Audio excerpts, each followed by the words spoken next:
Maharaj, shall I read the question? Shall I read the question? Yes.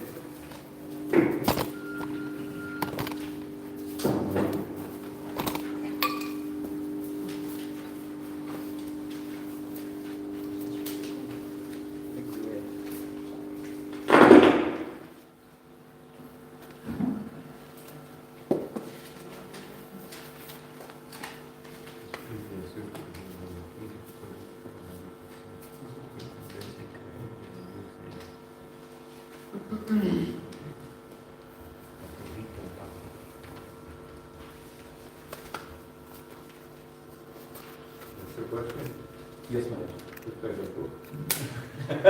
This is a very big question. Yeah. So first question, Maharaj. How can I develop deeper love and devotion for my spiritual life?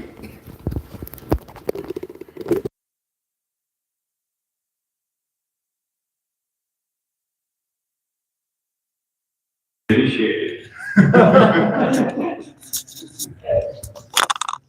So, but the best way to develop love for anyone is that we reciprocate according to the relationship. Just like we show our love for our mother or father by, obeying them, and the same with the spiritual master.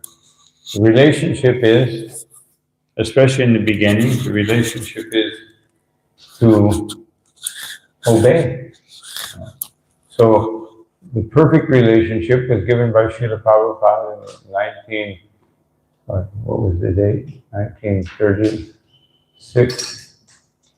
When Srila Prabhupada wrote the letter, his famous letter, last letter, he said, "My dear Guru Maharaj, you are surrounded by Brahmacharis and Sannyasis doing such important service. I am a grihastha. I cannot be there. So my question is, how can I serve you?" So that is the best way to develop a loving relationship, because you're allowing the relationship to flow properly. Meaning that I'm not putting conditions. I want to do this. I want to be the head pujari. I want to be the temple president. I want to, whatever. So this is the best way you can deepen the relationship, because you're showing total trust and surrender, and that shows love. Just like in the beginning of the Bhagavatam, Sutta Goswami says that Etatvam Saumya Tat Sarvam Tatvatas Tad Anugrahat.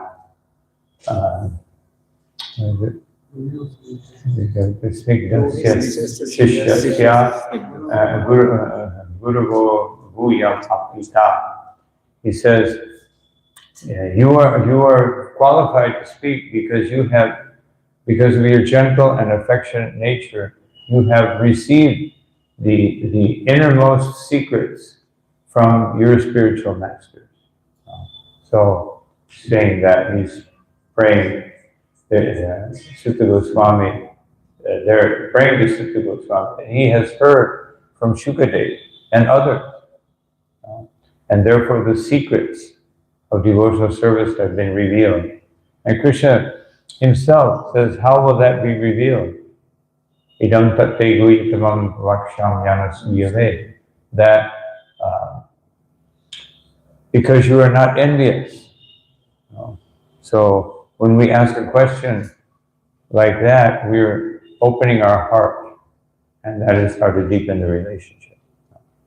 Haribo. Haribo. Haribo. Next question is, how can I become more determined to read Srila Prabhupada's books? More determined to read Srila Prabhupada's books. Well, you can start with the eyes,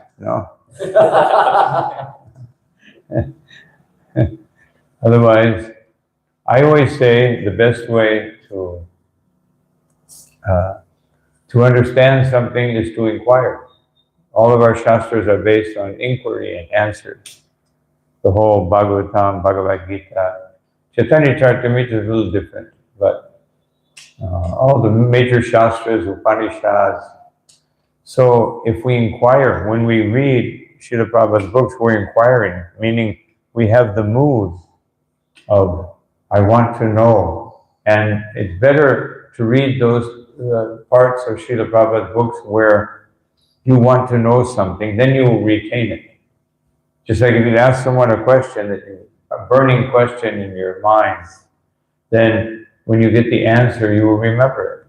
But if you just start reading, and of course there is a great value, just like a mechanical thing. So I've been speaking a lot about mechanical. Now, if we do things mechanically, of course sometimes it's necessary, but generally we should try to do things with sincerity and try to understand the purpose and not just do things like a function. If you read Prabhupada's books like a function, then you won't retain it properly.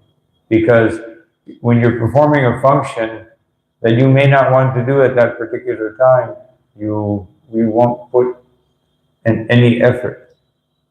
But when you really want to understand, just like if you want to know something, you ask the right person, you will remember, because this is something you want.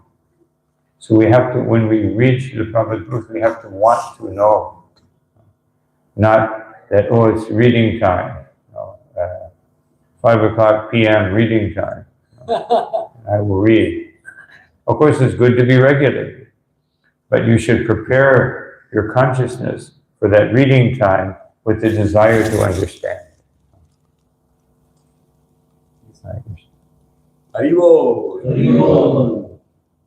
My next question is, what is sincerity?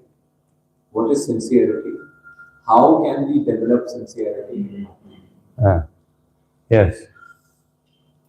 Sincerity, Shinvatam Shradhaya Nityam, or Satatam Kirtayan Gamam, or Tesham Satati Uttanam, Vajitam Piti Purvakam.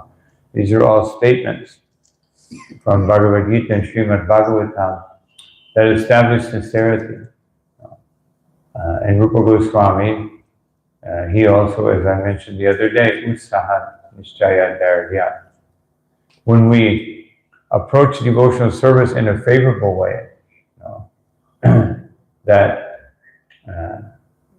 we, Tatat Karma, we want to, we approach it with determination and with satatam, Tesham Satata Yuktana. We're always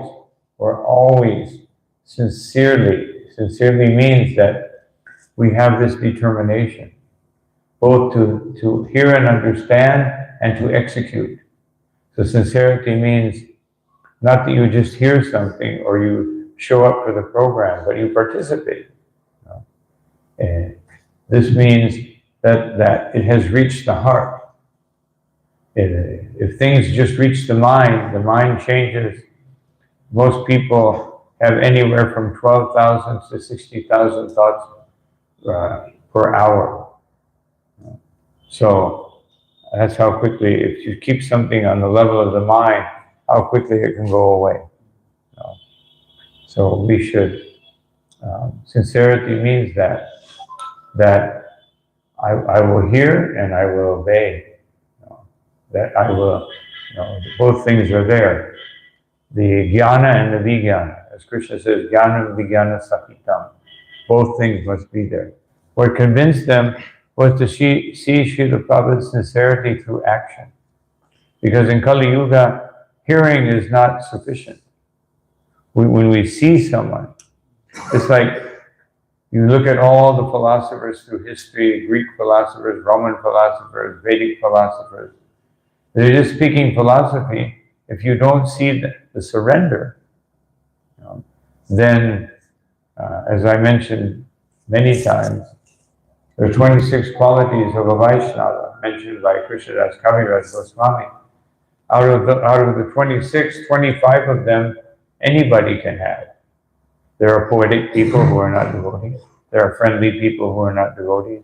There are people, there are Mayavadis who understand they're not this body, have no attachment for family, for the, so, but the Swarup Lakshana, the most important quality is surrender to Krishna. With that quality, then the other qualities become meaningful. Without that, then anybody can have any one of those other, or many of those other qualities, but they're not Vaishnava. So the essential item has to be there, and that essential item is surrender. This is the whole. Krishna says at the end of Bhagavad Gita to surrender, and he says in the middle of Bhagavad Gita how to surrender. Man mana bhava man bhakto mam yaji mami vaishasi yukta. These things. You always think of Krishna, you become his devotee, you worship him, and you obey him. And then you're always connected with him. This is the surrender. And of course, Chaitanya Mahaprabhu describes surrender in 6 ways, anukulyasya sankalpam patikulyasya varjanam. That first 2, most important. Krishna, whatever you want, I will do even if I don't like it. And Krishna, whatever you don't want, I will not do it even if I like it. Very important. Then I accept you as my protector. I accept you as my master. I will cultivate humility, and I will offer everything to you. So these are the 6 principles of surrender. So if we do this, then our devotional service becomes sincere. Haribo. Some follow-up question. Follow-up question. Okay, well, let's go through the other questions, and then we can have the follow-up. Maharaj, this is a longer question. So this question is, I have seen in some programs in ISKCON that social influencers who are not saints are invited, but not saints from other sampradayas. So we don't get opportunity to express ourselves before them. And ISKCON is considered a non-Indian organization. Even today, a big part of society has interest in spiritual life. Still, they are away from our outreach. What should we do? His main question is, why saints from other sampradayas are not invited to our programs? You mean Vaishnava Sampradaya? Vaishnava Sampradaya. They're all invited, but they may not come. Our programs are open. Our invitation is open. Just like all of you who come here, we didn't personally invite everyone to come. You know there's a program, you can come. Sometimes we do invite. Sometimes we invite someone from Sri Sampradaya. But generally we don't invite them to speak, unless it's a very general program, because they will have a different way of doing things. They will see Vishnu as supreme, or they will see Radha Krishna without the gopis. Our programs are based on the revelations of Sri Chaitanya Mahaprabhu. Their programs may be based on the revelations of Ramanuja or Madhvacharya or Vishnu Swami. So we accept that they're one of 5, but because Krishna is unlimited. It's not that there's just one way to serve Krishna, but somehow or another Krishna has brought us to his service through Srila Prabhupada, through the Gaudiya Madhva Sampradaya. So that's generally our programs are based on that understanding. Just like the Madhvas, they don't accept the 13th chapter of Bhagavatam. They think someone added it in, and we accept it. Because they can't accept that Brahma was somehow bewildered. Maybe there's other parts of the Bhagavatam they don't accept. I don't know, like Brahma being bewildered by his daughter.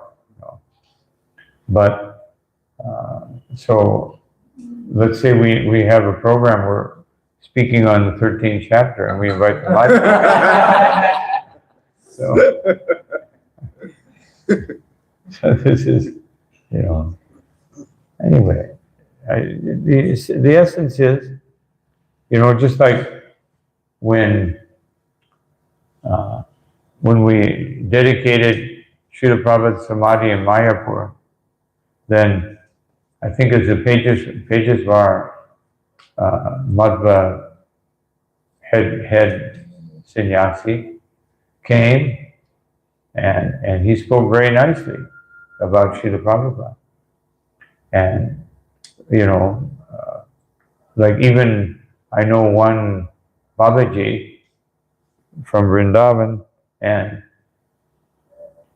he said, oh yes, Swami Prabhupada is very great, but unfortunately he was not born in a Brahmin family. So to avoid things like that, we don't always invite people. And even from Gaudiya Vaishnava, other branches, they may have their own idea. Prabhupada established this mission to spread the knowledge of Bhagavad Gita and Srimad Bhagavatam. That's our mission. Now, the internal reason for some other Gaudiya branches, they may focus more on the internal reason for Chaitanya Mahaprabhu's descent, which is to relish the sentiments of the love of Srimati Radharani. And so we also study that, but that's not our focus. And some devotee at some mature point of their life, they may concentrate more on that aspect. But our mission is the secondary reason for Chaitanya Mahaprabhu's appearance, which is to spread the holy name and to teach Srimad Bhagavatam and Bhagavad Gita. Right. Haribo. Next question, Maharaj. In the modern age, we see devotees again and again struggle on basics proposed by Srila Prabhupada, that is chanting 16 rounds followed with 4 legs. What is the way to help the devotee, and to what extent we can help him if he is committing the same mistake again and again? Well, first of all, we should make sure we're not committing the same mistake again and again. Meaning, the best way to help someone is the one's example and feeling compassion. If you really feel compassion for someone, they will perceive it. But if you're criticizing them in your mind and saying, I want to help you, but you're wrong, first thing you can do is ask them if there's some way, something that might be bothering you, if they would like to share something, show a little compassion, and try to let them see and encourage them. That is very wonderful. Even though you're struggling, I've seen, you've spoken to me that you're struggling with this, but you continue your Krishna consciousness. So just try to go deeply into your own heart and see what is it that's preventing you from relishing your chanting or relishing your sadhana, or to get up enthusiastically in the morning. Many times people are just concerned about something in this world, like maybe they want to get married, or maybe they want to get unmarried. So otherwise, they're very concerned with some economic problem. Their parents are sick, but they feel like they should just stay in the ashram and not be attached to family. So many different things that can be happening in the mind of a. So we should have this personal, very personal relationship with the devotees around us. You know? And it's always good that every 2 or 3 devotees, they have someone that they can really confide in. You know, Bhuyamakhyati Prichati, that you can reveal your mind to. I know sometimes they have a counselor system, but sometimes they assign you to a counselor. Maybe that counselor is not inspiring me. Maybe a very, very nice devotee or very advanced devotee, but maybe there's not, you know, they're just dictating to me instead of understanding. So many factors can be there. And we have to understand that everybody in Krishna consciousness is struggling. We're all struggling because, you know, there's so many material desires, the atmosphere around us. They're just like, you know, India just sent an unmanned spacecraft to the south pole of the moon, and Prabhupada said no one has gone to the moon. That creates doubts in the mind of people. And they say they go into Mars, and you know, when I saw the films of Mars, it looked like a little toy truck, you know, that you buy your 5-year-old child, you know? And so, but anyway, so there, you know, there may be things or some other place, and even if they go to the moon, what will they see? Just like you look at something, you look at an X-ray, you see the skeleton of the person. So with our limited vision, we can only see things in terms of our own composition. We can't see things in terms of celestial eyes. Now someone with celestial eyes, they may go to the moon and they may see very beautiful personalities and trees and rivers. But that's not visible to people who are on the gross bodily plane. So we don't know. So anyway, so people have doubts. We should also, it's a good idea when we set up a counseling system that we try to find a mentor for a devotee who will actually be able to help that devotee, not just shove things down their throat. No, this is the way it is. But they're sensitive enough to really understand and not just dictate, well, that's my approval.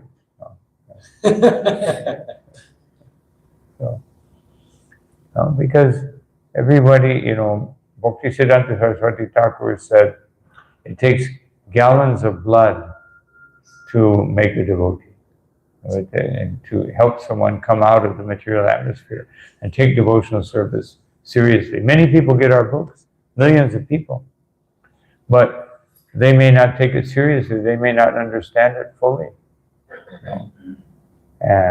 But they appreciate something, but they don't understand it fully.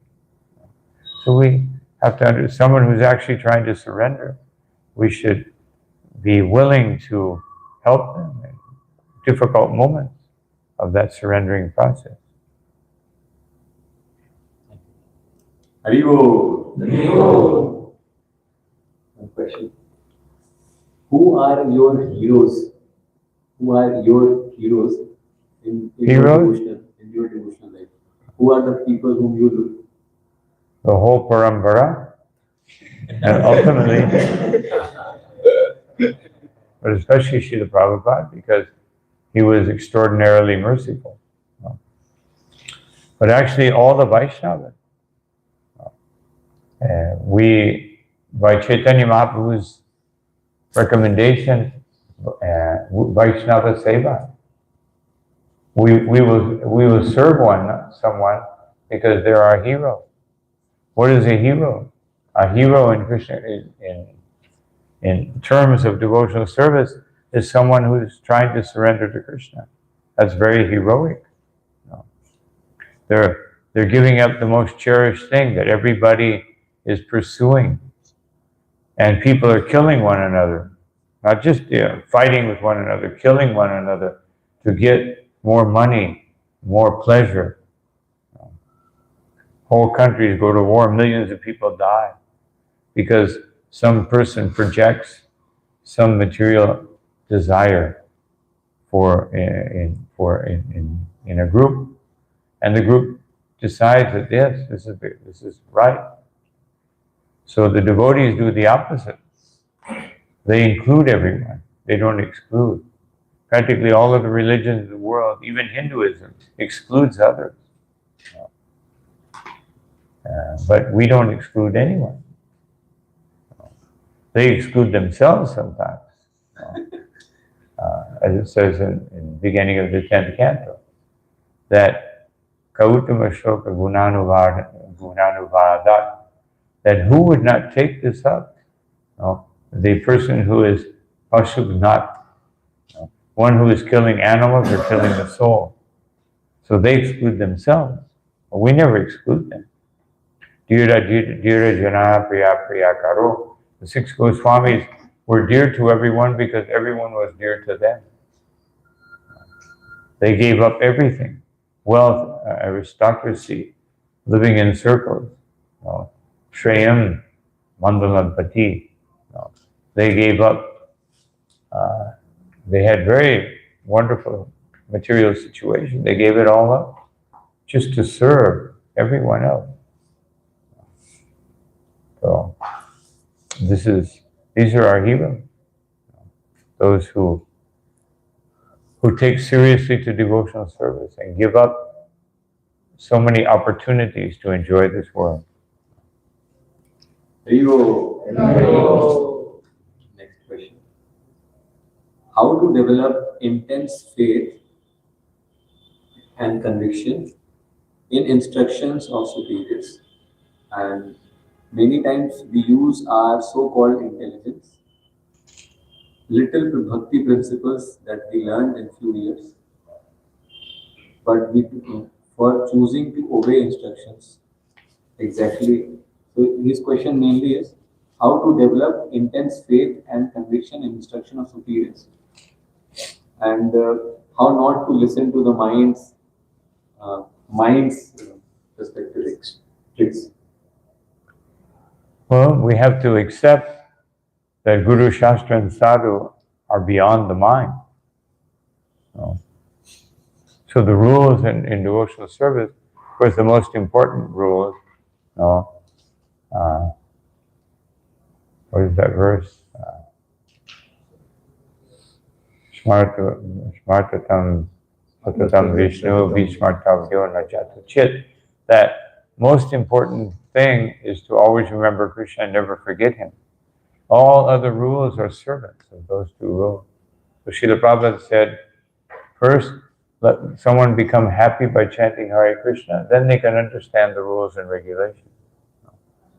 Otherwise, if they're not happy by chanting Hare Krishna, and you try to, just like someone comes here and we start telling them, you can't do this, you can't do that, then they'll go away. But if you give them Param Dristvani Vartate, you give them something wonderful, then it's worth giving up all these things for. Well, why will I want to give up everything if I don't have something better? Just human nature, or any nature. Will always be inclined. Just like the gopis, when they were searching for Krishna, they didn't even offer obeisances to Lord Vishnu. Lord Vishnu was there. Normally you would offer obeisance, but they were. And they looked around,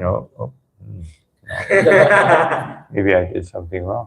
So he tried to fit in, but his nature, his rasa, was not, just like Lakshmi. She tried to fit into the Rasa Leela, but she couldn't because it was not her nature. She offers prayers and service to Lord Vishnu. She doesn't dance with him and smile at him and criticize him. So, like the gopis.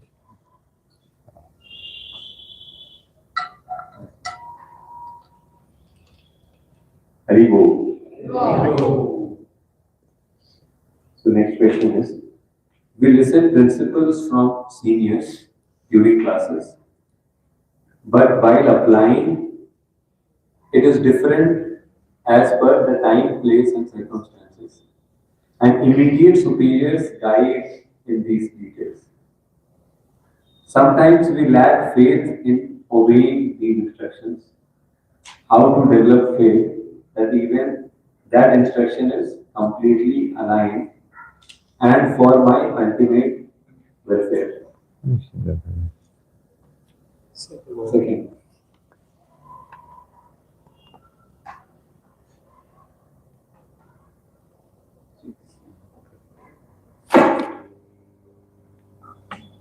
Yep.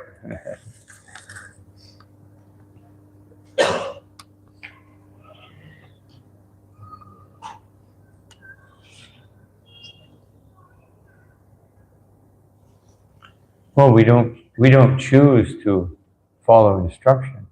It's not like, oh, this instruction I like very much. No. Prabhupada said, let the devotees eat as much as they want. Oh, that's wonderful instruction by Prabhupada. And so, but then another instruction, you should go out on Sankirtan. No, that's not, Prabhupada wasn't talking about me. So it says,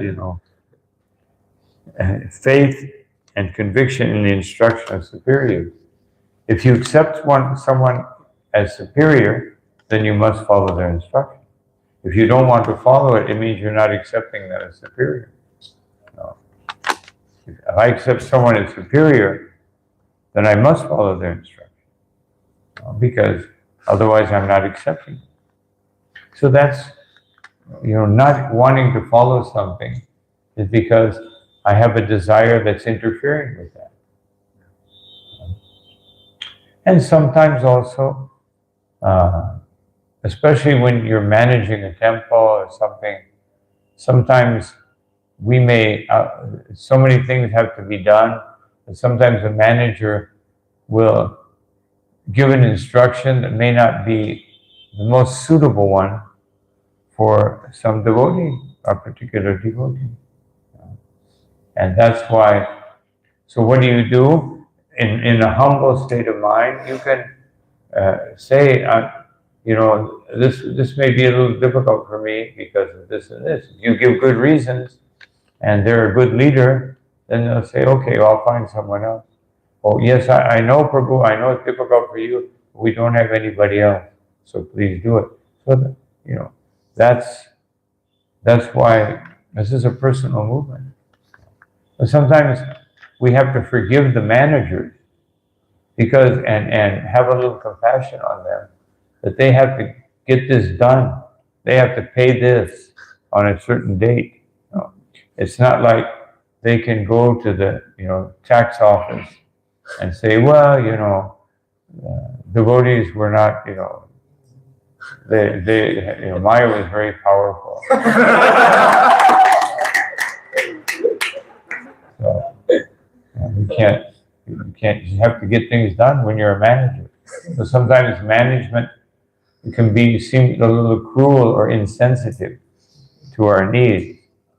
So the managers, when somebody comes to them with a genuine concern or feeling that I just can't do something, then they have to take that into account. So it's like a reciprocal thing. Not that every instruction is perfect. If an imperfect person gives a perfect instruction, it may be perfect in essence, but it may not be perfect for that person. So, just like I can, one of my favorite verses in Bhagavad Gita, Yasman no dujite loko loka no dujite saya, that you should never disturb anyone nor be disturbed by anyone. So I can say that to someone, but it may not be within their capability to follow. It's a very difficult thing to do, to never be disturbed. Is there anyone here that's never disturbed by anything or anyone?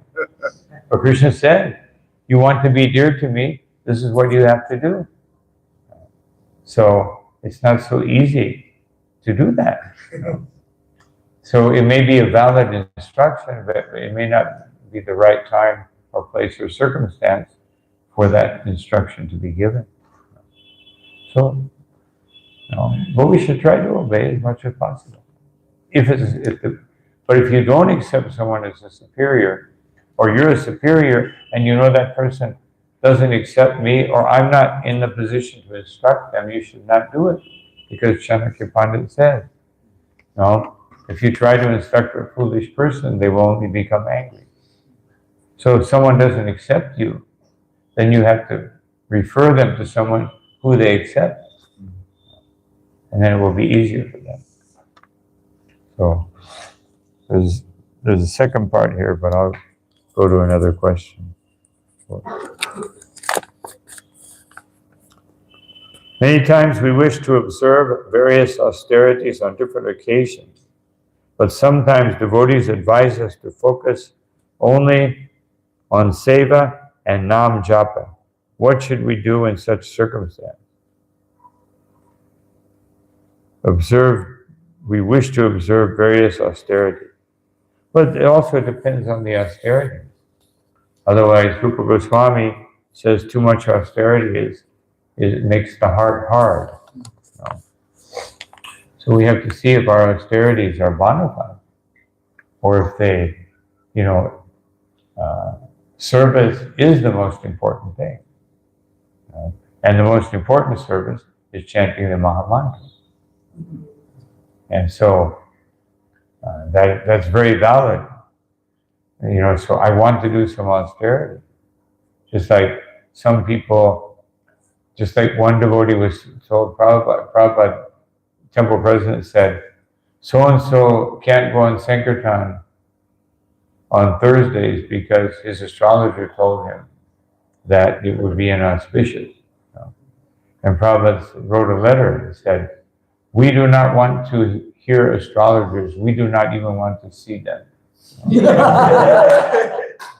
So, because but then Prabhupada himself consulted with an astrologer.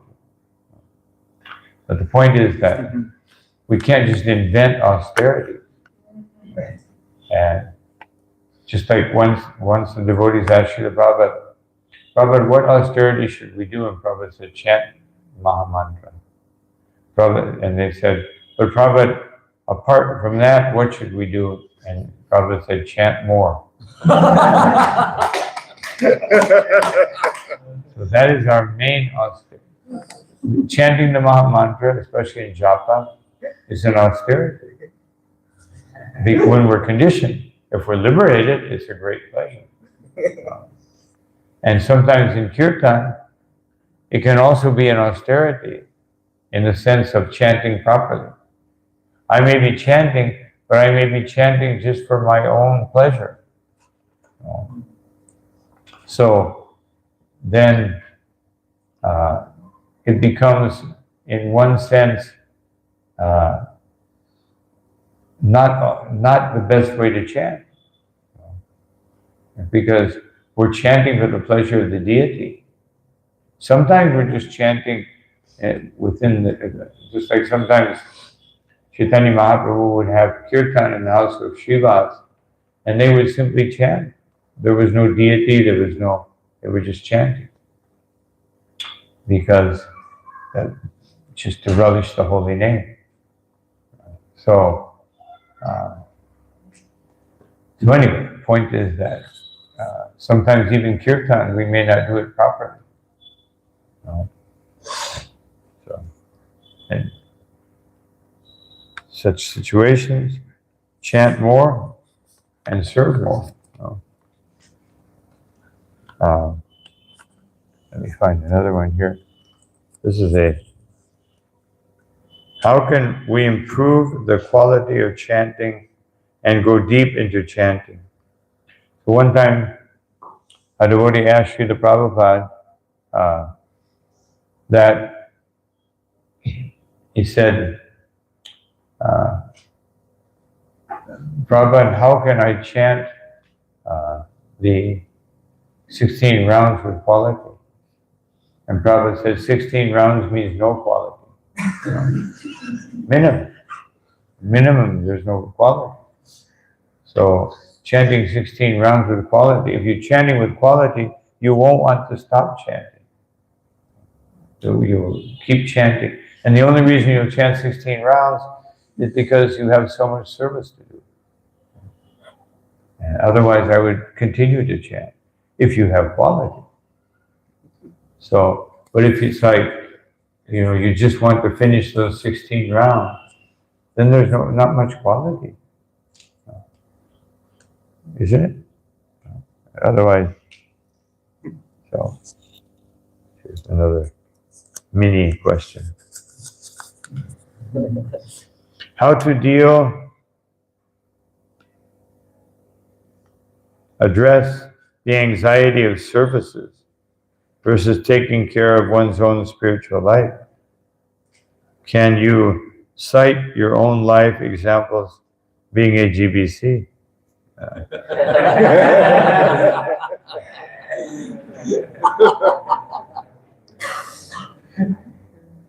Well, service is taking care of your spiritual life, because this is what is happening in Goloka Vrindavan. It's only service. Nobody is taking care of their own spiritual life. They're like, wow.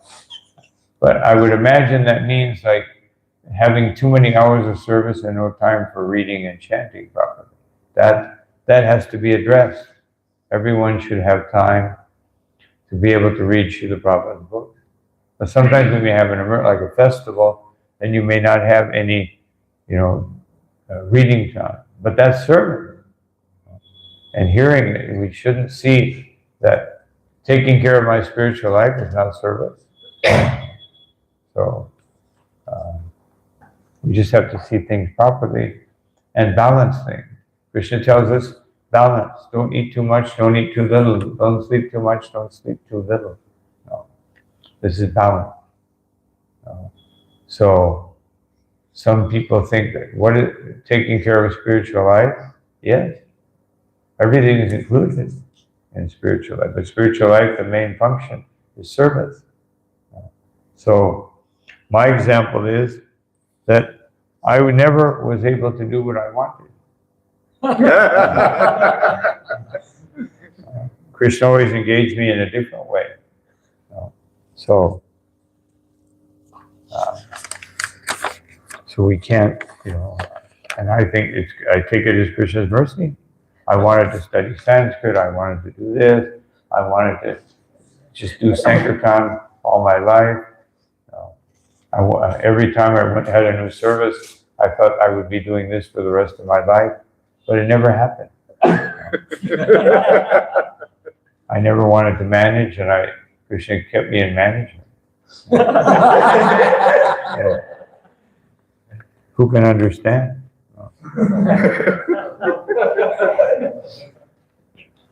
Some Mat people say that sannyasis should not live in opulence.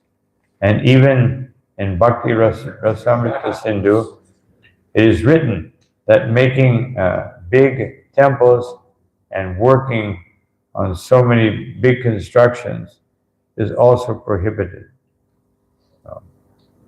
But Prabhupada says to preach and make temples, and on the other hand, in teachings of Queen of Kunti Maharani, he says we have to follow Goswami. Yes, Rupa Goswami wrote Rasamrita, Bhakti Rasamrita Sindhu, and he also made the Govindaji temple. Which actually, at the time, was the biggest temple in Vrindavan. So, what it means is that the essence is to give Krishna consciousness. And if building a temple will increase Krishna consciousness, then you build a temple. If building a temple distracts you from spreading Krishna consciousness, because it becomes too much of an endeavor, then you should not do it. But as far as sannyasis living in opulence, sometimes a sannyasi, more than sannyasis, a guru has to accept certain opulence. And even a sannyasi, if they manage, they may have to have certain facilities. Just like if I'm before I became a GBC, I was sannyas, and I would just spend most of my time traveling and very simple lifestyle. When I became a GBC, I had to have a place where I would meet with devotees. I had to have facilities. I had to have a computer. I never had a computer before I was in GBC. I didn't need one. And of course, computers were just coming out like that. I remember when I got a computer that had, what was it? 850 megabytes. Like a big advancement, First computer, I think it had like 16 megabytes, And it was like, wow, what an amazing tool. So, now we couldn't even understand that. And so the point is that if you're managing, you may need more facility. Otherwise, if the sannyasi doesn't have a managerial profile, which is better in one sense, then they shouldn't have too much opulence. They should not. Why have opulence? People may offer opulence. Just like Srila Prabhupada, people would offer him a Rolex watch or this and that, and he would take it, and the next place he would say, sell it, give the money to the book fund.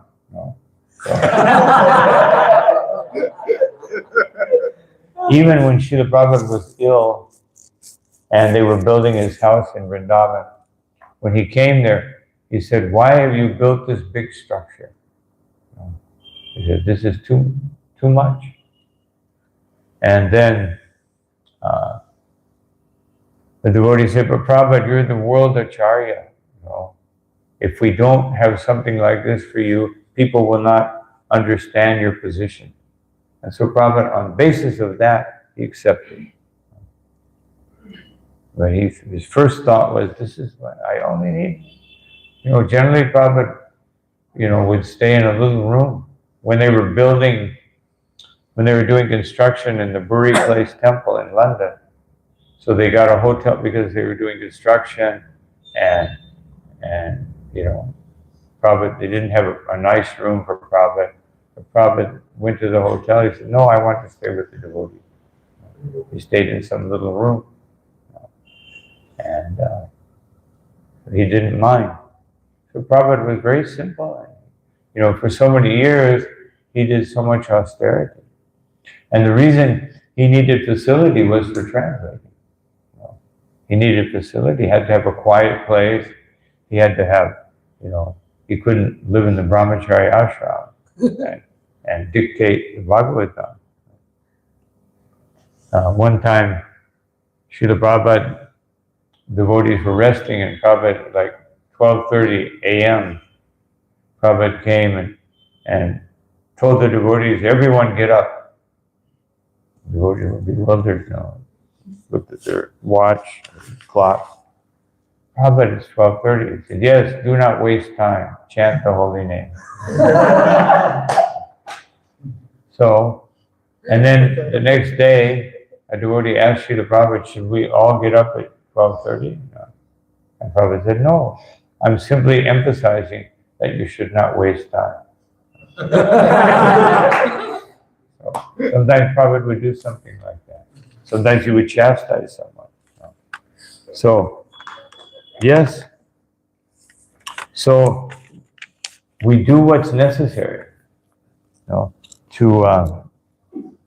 be able to spread Krishna consciousness. If it takes big temples, just like Srila Prabhupada, Giriraj Maharaj told me that Prabhupada gave an instruction to him and Gopal Krishna Maharaj in Delhi.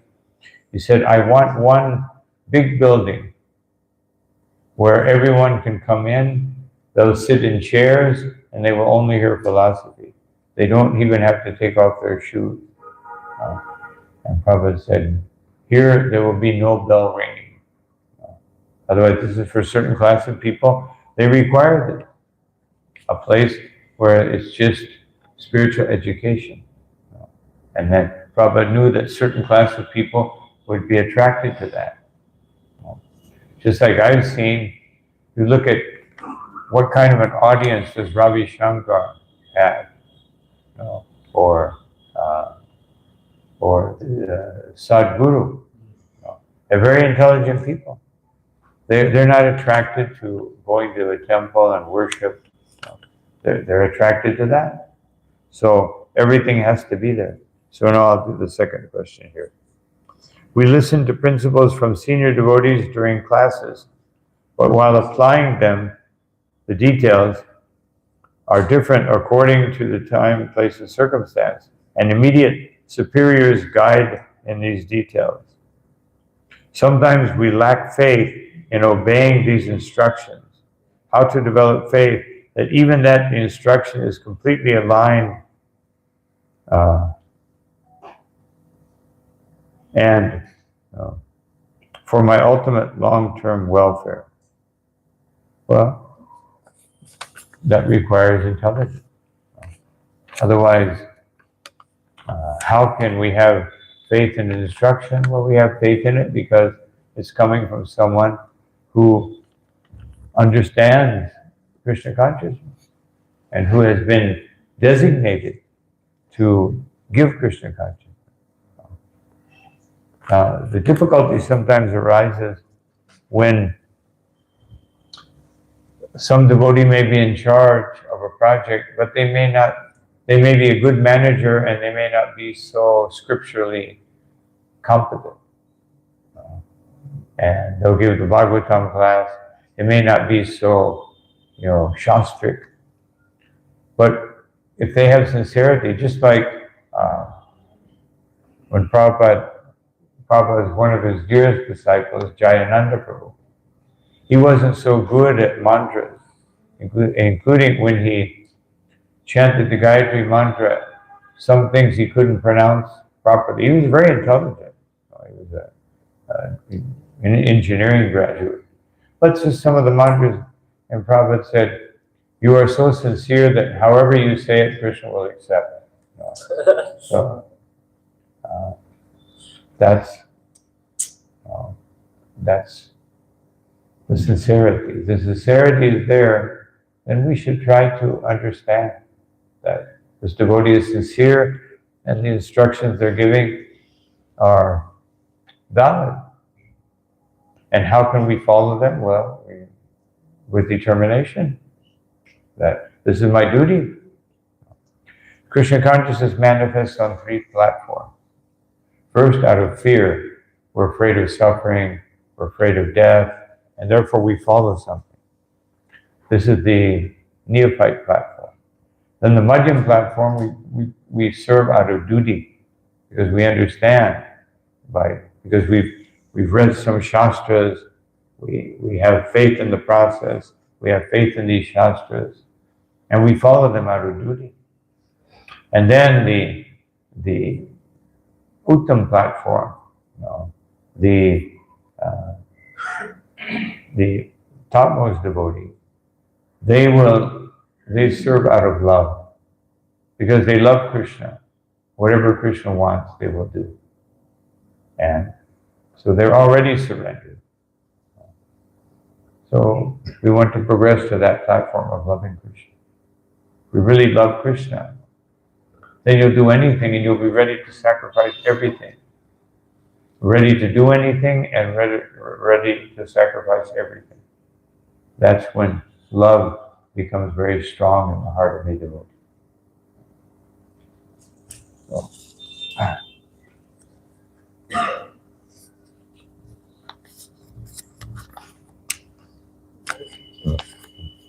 how to please superior, whom I hurt by somehow I hurt, and he is very much displeased.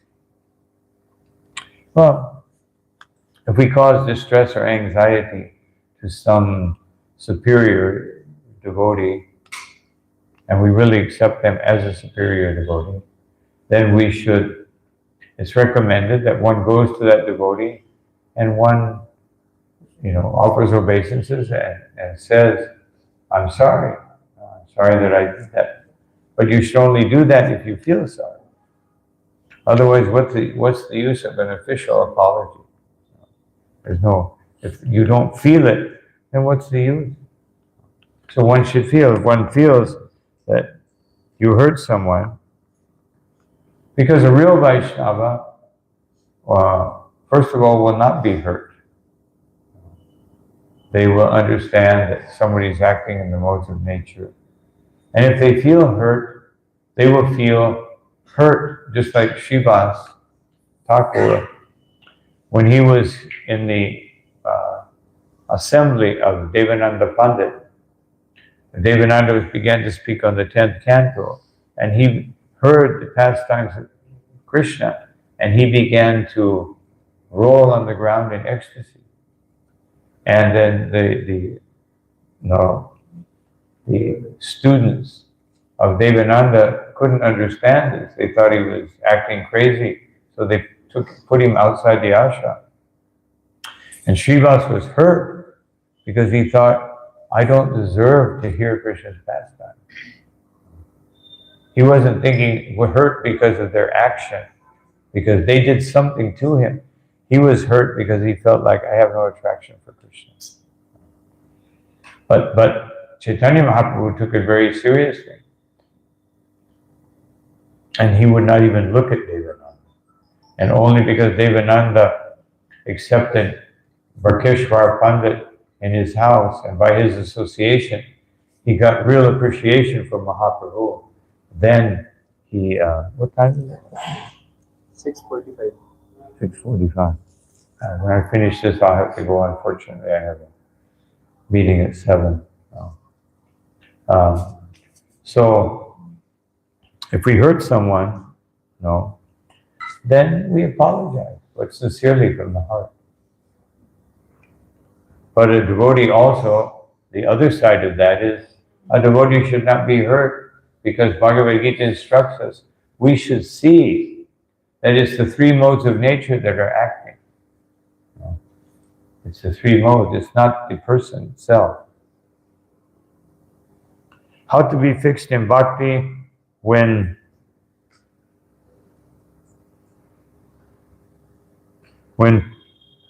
turbulence comes into life, and do not get bewildered by such problems.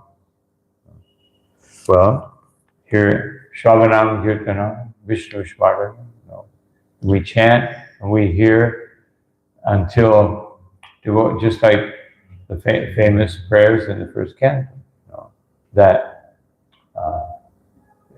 Shunvatam Sakata Krishna Punya Shavati Kirtanam, that first we chant and we hear very sincerely, and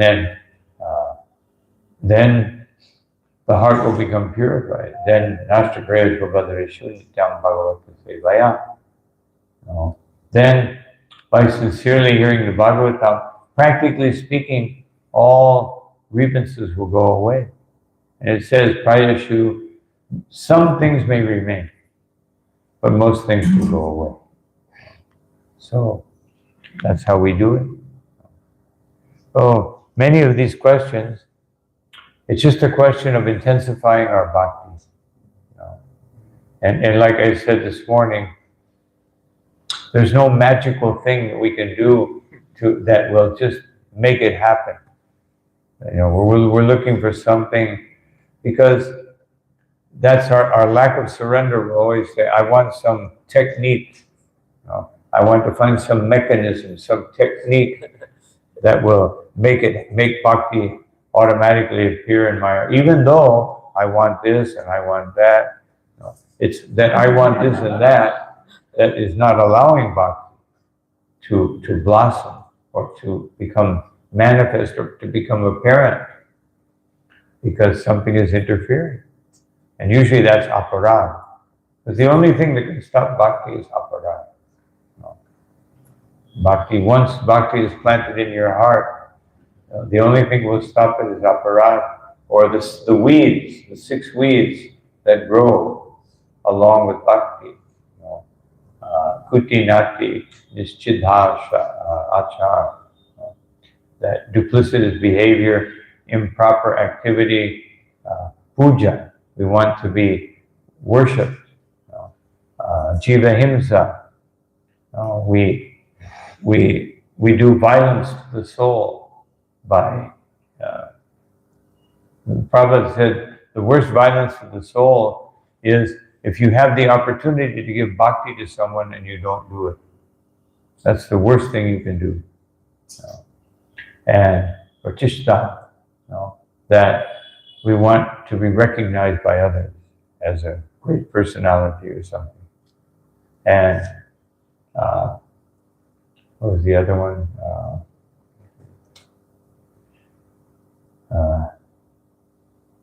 I can't remember. Six weeds that grow along with bhakti. Pride, anger, all these things, they will interfere with bhakti. But the worst thing is aparad.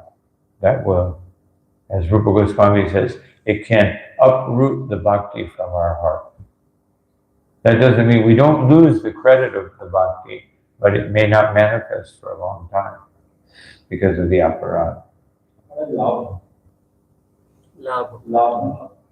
Puja labh. Labha, yes. Labha is, greed for material things. So unfortunately, I'll have to go now because I have this meeting and have to be there. So I pray Achyuta Mohan Prabhu can answer the rest of these questions. Hearing you from the washroom, I got loose motions. But your clarity is so good actually. Even from you shared about Prabhupada's moon landing thing, right from those matters to the practice. From those matters right to the practice, almost it's very, very crystal clear actually. So, thank you for again, we may see some information give us this realization. So many years of practicing and propagating, and that is really visible. Isn't it? To all the devotees.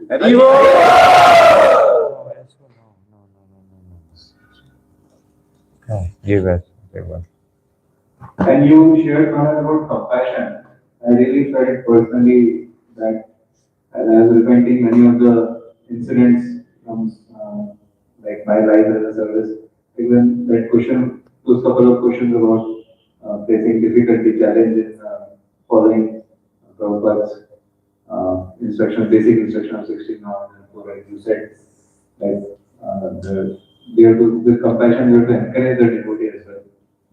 That is the foundation. Yeah. But to chant within the mind and to follow the principles within the mind, that becomes bhakti. When we do it externally, that's just the minimum.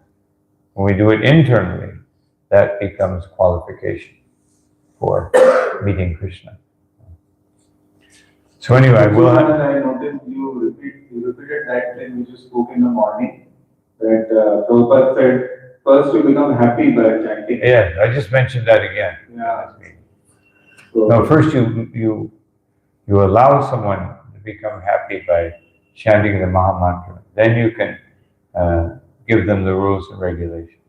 It is so meaningful actually, and that's what Prabhupada did in 26 seconds. Yeah, definitely.